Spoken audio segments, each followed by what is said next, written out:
looking for the killer who left that awful letter on Montague's body, the same one that topped me, what?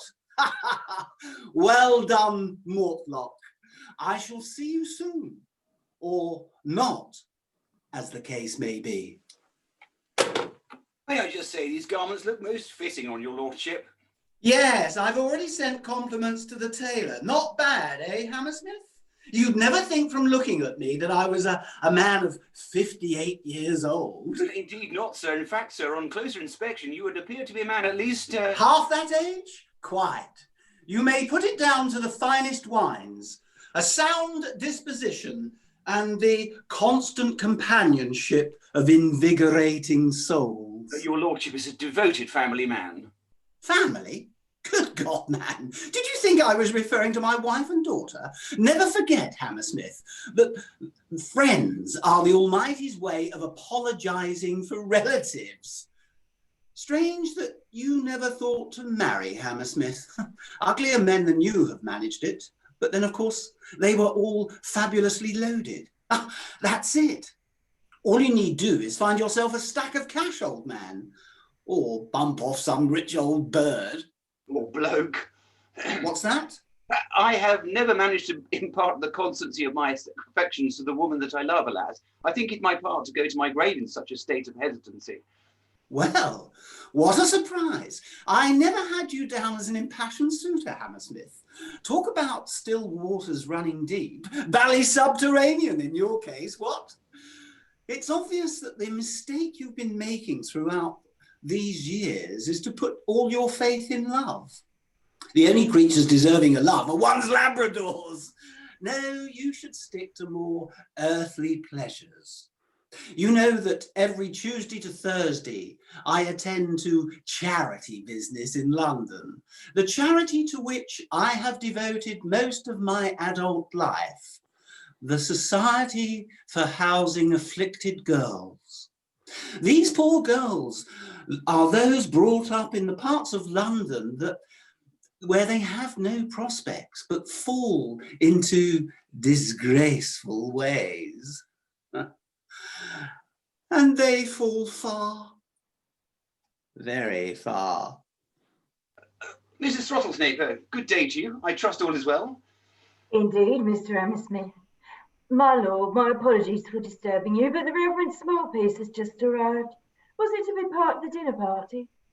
No, I have no recall of an invite for the vicar. What did he say? He said it was most urgent. It's something about Lord Montague and the investigation, and he kept mentioning the bishop. He seemed a little distressed. Shall I show him to the drawing room? Good Lord, no. No, I mean, it would be easier for me to see him in my study. You return to your duties, Mrs. Throttlesnake. Hammersmith can show him to the study. Very good, my lord. Mr. Hammersmith. Now, Hammersmith, show the Padre to the study and instruct him not to leave, and on no account inform my wife or anyone else that he's here. Very good, my lord.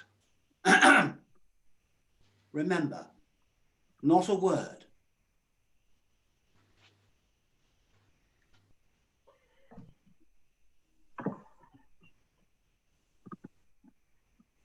Now then, my girl, tonight is a very special night. One. And remember, not a word. Now then, my girl, tonight is a very special night and all must go well, so there's no call for any of your nervous turns. Oh, Marm, I promise there won't be. It's just that Owen had heard of Lord Montague's murder. And what with him living so close and being found with Betty, the scullery maid. That's because Firchin House was a house of dubious morals. Oh, and Betty Nort's got what was coming to us, consorting with his lordship like that. Such a carry-on would never happen here at Titsfield. Yeah, but Tom, the footman, he said that the police think that... Never mind what that rascal says. I know his game. All men play it. Starts with a quick kiss up the cobbles, ends up in a back alley with a box brownie. You're a silly girl to fall for it. How come you know so much about men's ways, Mrs. T? You never did marry, did you?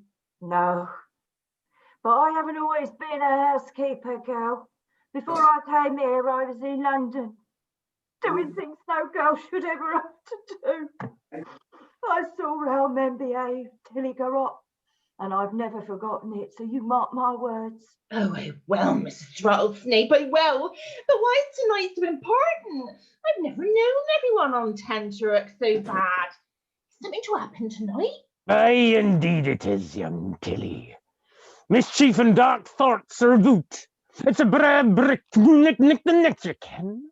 I sense trouble in the air, and as the seventh son of the seventh son, I'm not wrong about these things. Now then, Mr. McClooney, don't you go filling her hair with fear. I've just got to calm down. I speak what I see, and I make no apology. There's been black deeds, and there's few whose souls are pure that won't be caught up in it. When the master heard Miss Antonia was due back to Neatness with a bow, he flew into such a rage on hearing the man's name, I thought he'd expire. Oh, is that what happening? Miss Antonio's found a young man. What's he like? Oh, never you mind, girl. Now, Mr. McClooney, you know I don't like gossip from this stuff. I thought better of you. We don't know his lordship disapproves of her suitor. Let's just tittle-tattle. Tittle-tattle, Mrs. Rattlesnake? Aye, easy for you to say, but I've served the laird for nigh on 30 years, and I know a few things, and not just about him. Oh, Lord, I'm for it now. Tilly, stop sounding like a peasant. I've taught you better than that. Sorry, Mum. You indeed have. You've always been like a mother to me. Aye, she has. You be thankful for that, fat missy, when all comes to pass. Oh, never mind all this. There's real things to worry about, like properly cooked pheasants and quails. Now, Tilly, off you go, and you make sure Jeff gives them birds a proper good stuffing.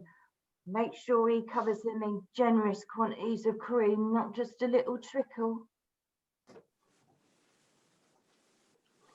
Just what is it you know, Dougal McClooney? I've never made any trouble for you, have I?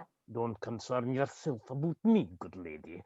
You've no enemy in me. The McClooneys take their secrets to the grave. I cannot be sure about others, as I say. Time will soon tell whose souls are pure. Judgment will come quicker than we think, but are in my way. I've got ferrets to wash. Oh, that man, he gives me the creeps. Better check next door. Darling, do I make you happy? Algy, you make me so very, very happy. Well, that's all we need worry about then. You leave your father to me. I'm sure I've dealt with much worse martinets in the Flying Corps. Yes, but father, well, he has a reputation, you see, and people that cross him, well, it's scary. Oh, darling, I do love that thing you do. Binky, that's naughty. Oh no. Yeah. No, I meant that little thing you do with the side of your mouth when you're worried. Oh, that. Oh, I see. It was a lovely journey here. Wasn't it? I didn't know trains could go so quickly. Yes, it was probably one of those new A-class locomotives. They have a top speed of 85 miles an hour, you know. Yes. I expect Mother will be down in a moment. Oh, I do so want you to meet her. She's an absolute darling. I'm sure she is. You know, I've waited all my bally life to meet someone like you, Antonia, and I simply won't let anyone stand in my way. They better not try either, or I shall... Oh, Algy, you make me all hot and flustered when you talk like that. Oh, I'm so terribly sorry. It shall never happen again. Oh, well, that's a pity. I simply love you so very, very much. Yes, yes, I know. Oh, I simply have to work on Mummy. If we can talk Mummy round, then I'm sure she can talk Daddy round. Darling, I can't believe he'd ever disinherit you. In any case, where would the money go? You was a child. Yes, of course. But when he flies into one of his rages, well, he doesn't behave like a rational man. Only my cousin Stiffy. Well, only she can calm him down, but since she became his secretary, she's shown a vexing loyalty to the old tyrant, and, well, we really can't rely on her. Oh, darling, you really mustn't worry so. My father died because he allowed himself to be bullied, and I simply won't let the ogres of this world have one more victory as long as my name is Algernon Bigglesworth. Dear, our only hope is Mummy. She really should be down soon. So this is where the two lovebirds have hidden. Oh, Mummy, there you are. I was just wondering when you might show up. Mummy, let me introduce you to the dearest darling love of Yes, my the young man who has caused such a furore in this household. Your name is famous in this household, Mr. Buttocksworth. Bigglesworth. What? My name is Bigglesworth. So who is Mr. Buttocksworth? I really have no idea. Well, then why did you mention him? I didn't. Your ladyship, I come from a very long line of Bigglesworth, and I can assure you we have never had any buttocks. I see. Well, whoever you are, the mere mention of your name forces upon my husband an air of rage. Lady Titisha, I can only thank the Lord that she finds it in her noble heart to think so well of a chap like myself. Oh, Algy, you're my... Oh, enough of such flim-flammery. What is your family background? Well, your ladyship, my father served Her Majesty in the Indian Army and colonial forces for over 20 years, until he was brought low by fever. Oh, your father died of jungle fever, did he? Yes, and a broken heart. You see, he went into partnership with another officer, diamond mining, I believe, and this cad swindled my father out of his share. Then he left the country, leaving my father with all the debts. What a rotter! Quite. The Indian forces have been investigating this case for quite some time, and I'm led to believe that upon this man's arrest, or indeed upon his death, I stand to inherit all the profits that would have rightly been my father's, some 50,000 guineas. Oh, and the identity of this bounder? Oh, that I'm afraid I do not know yet, but I will find him. Daddy served in India, didn't he, Mummy? Well, perhaps he could help Algy find his man. Well, should Mr. Bigglesworth be accepted into this family, it is possible that your father may use his connections to aid his cause. However, Antonia, you know that your father is dead set against the whole business. Lady Titisha, I can assure you I will do anything possible to change his mind. Milady, young Padre is here, most agitated too. He says he must speak to his lordship presently, but I cannot find him anywhere. Hammersmith was told to keep him in the study. It seems he's been roaming the place with a dark glint in his eye. Will you not see him? Yes, of course, do. Please show Mr. Buttocksworth along the back passage to his quarters, and then please send the vicar in. Mamma, you will try to talk Papa around, won't you? Oh, yes, hush, child, all in good time. Now off you go. You are in the West Wing. Wonderful. And Mr. Buttocksworth is in the East.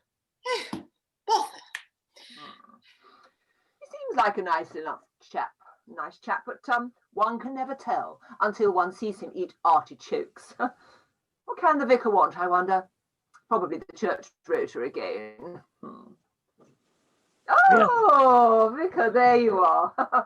Is it about the church rota? I'm sure that it is. My good lady, I apologize for interrupting you so rudely, but it is much graver than the rota. I have hoped to resolve this matter directly with your husband, but he has seen fit to ignore my communications. You see, there is no easy way to begin, but our lives are in grave danger. Whatever do you mean, man? You're speaking in riddles. I have no wish to be standing here whittling on your carpet, believe me. You know of the charitable organization your husband and I have run for 20 years. Well, the society is not as it seems. For many years it has served to introduce... Yes, fallen women back into civilized ways. I know, a most noble cause. No, it has served a much darker purpose. Are you acquainted with Mrs. J. Martha Wank? Well, only by name. She's an American, is she not? Her husband is a prominent industrialist in Chicago, I believe. Was. He died last week. Oh, I see. Well, how sad for the lady. What does this have to do with us? Well, a great deal, I'm afraid. You see, she was one of the first members of the society. A society whose avowed aim was to introduce courtesans. There are more vulgar descriptions. Courtesans to the appetites of gentlemen whose true nature would destroy their standing in polite society. It has, in short, been a means of introduction to the more depraved shores of human sexual conduct, and those introduced come from the finest families. It is a scandal. They will outlive all others, and it is about to explode. Mrs. Wang has returned to these shores. Her plan is to milk the cream of society, and if she pulls it off, she shall be stained by the consequences. How ghastly! My husband cannot know of this deception, surely. I grieve to tell you this, but the Earl came up with the idea in the first place, and a brilliant scheme it was. I have no intention of letting that dreadful woman ruin the source of pleasure in my and many a gentleman's life. Arthur, can this dreadful tale be true? Oh, Mabel, spare me your tears. In nearly 40 years of marriage, you have proved to be an admirable hostess, a diligent parent, and a deeply tedious lover. Every single one of the acts I have asked you to perform over the years, you have fainted at the mere description, whereas the girls from the Shag have eagerly carried out my desires to every last slap, suck, and yelp. My father always told me the secret to every successful marriage was an imaginative mistress, and by God, was he right. Lord Tittershire, you are an ungodly man. And you, what words are there for you? The garments of a godly man conceal a multitude of sins, do they not? Mostly pink and frilly, I believe. Oh, Arthur, stop! I can hear no more. Even as you sneer, my world is withering to a odorous canker languishing about my feet. We'll be sure to clear it up, dear. We don't want the servants treading it through the house, do we? You are not the man I know. Your recklessness is only matched by your callousness. Have you no fear of the shame you're about to bring upon us all? Oh, Vicar, if only you knew all the facts. I am about to escape all of this, whereas you, I strongly advise you to look to your affairs while you still can. I shall not take this lightly. You may be assured of that. Chafing a bit, are they? I will be revenged upon you, you bastion of evil. Ooh, the Padre's got his knickers in a twist. I wonder which pair he's wearing. Such a useful blackmail tool. Speaking of which, I didn't expect that Yank harpy to arrive on the scene so soon. Probably thirsting for revenge. How disappointed she'll be to learn that not only have I made a fortune from the late Mr. Rank, thanks to her, but she won't be able to touch a penny of it. Lord, I'm good. My lord, your niece has arrived back from London, so she must speak with you before dinner. I believe that on the train she chanced to make the acquaintance of another, an American lady named... Mrs. J. Martha Rank? Yes, my lord. Were you expecting the lady? Well, I suppose there was always an unpleasant chance she would seek me out. Where did Stephanie leave her? Miss Cholmondeley Fanshawe thought it best to bring her here, my lord. What? Miss Cholmondeley Fanshawe thought it most charitable to bring her straight here. Does anyone else know she's here? No, only your niece. Right. Make sure that transatlantic trollop is secured in her boudoir, and show Stephanie in here at once. At once, Hammersmith. Very good, sir. Yes. A stiff drink and a stiff exit, methinks. Listen, Jeeves, I ain't about to be kept cooped up like some mutt in a kennel. I want to see his worshipfulness, and I want to see him now. And quit tugging on my arm. Any more of that, and I'll be thinking you want to lead me up the aisle. And me, only just a widow. Oh, Lord, no, madam. What? I mean, I should not presume to be so personal, but his lordship was very clear in the desire that you should be shown to our room. Yeah, well, that old goat's desires have gotten him into enough hot water, I reckon. So maybe it's as good that they should be denied for once. I'm so sorry, Mrs. Rank. It seems he was here, but apparently he had something urgent to do before dressing for dinner. He always did. I just hope he's got better at cleaning it up in his old age. Oh, actually, it is quite late. Perhaps we should dress for dinner too. Can I show you to your room, Mrs. Rank, please? And Miss Stephanie, his lordship asked if you would go to the study. Well, hold your horses, fella. The gal's got to catch her breath a bit. Couldn't rustle us up a couple of flagons of hooch now, could you? Hammersmith, I think she's wondering if we both might have a little drinky-poo. Just what I said. Bourbon, straight up. Make it a double. Indeed, madam, I will endeavour to oblige. Oh, Cooey, I say, I'll have one of those lovely pretty pink cocktails that you make me. You know, with the slice of lemon and the sugar sprinkled all over in one of those umbrella thingies. Oh, it's fabulous, Mrs. Rank. I like to call it Stiffy Stiffner.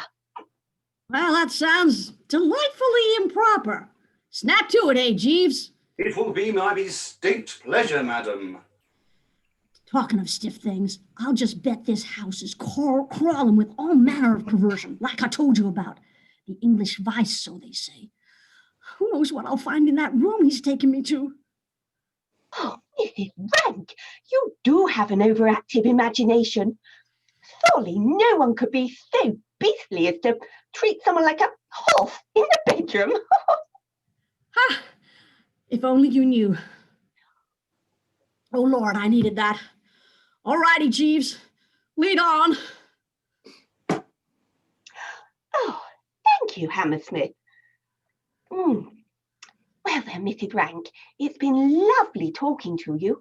I do so hope we can finish our conversation before dinner. Oh, you can bet on that, sweetheart.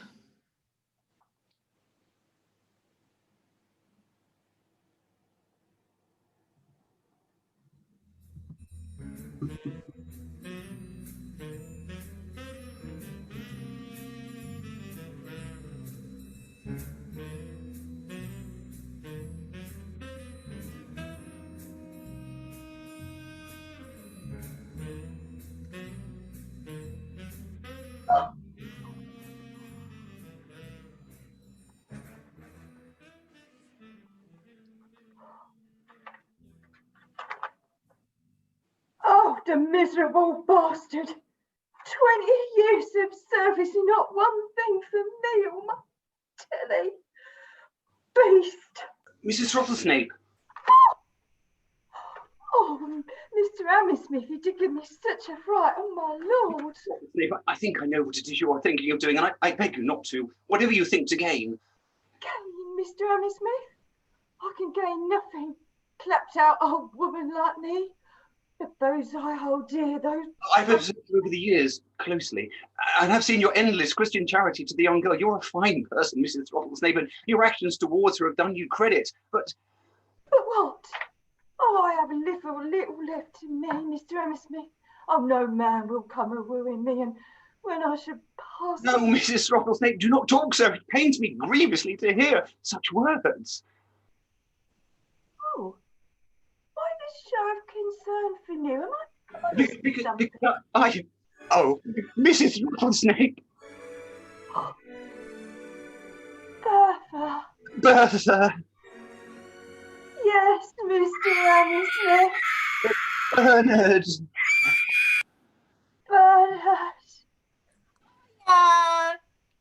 What? Sorry, Mrs. Rattlesnake, Mr. Hammersmith. Chef says dinner is ready, but no one is at the table. What should I do? I shall gather the guests. Mrs. Throttlesnape shall attend Lady Titchisher, and you will inform his lordship. Is that understood, Tilly? What? Oh, yeah, that's me. Yes, sir. Yes, sir. Yes, sir. We must look to our work, I think. Indeed, we must. Bernard.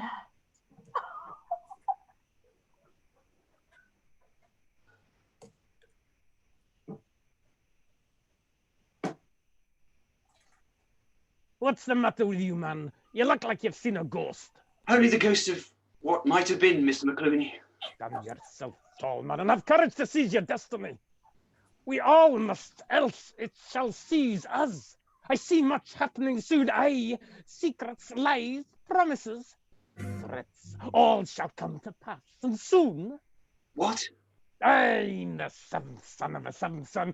I have foretold all these things shall be brought to the surface, and soon there is love, passion, treachery.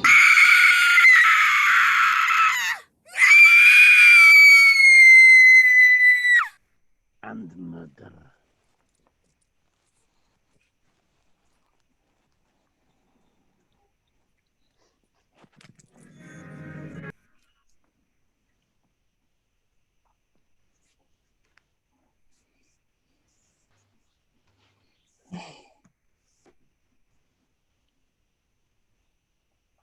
All right.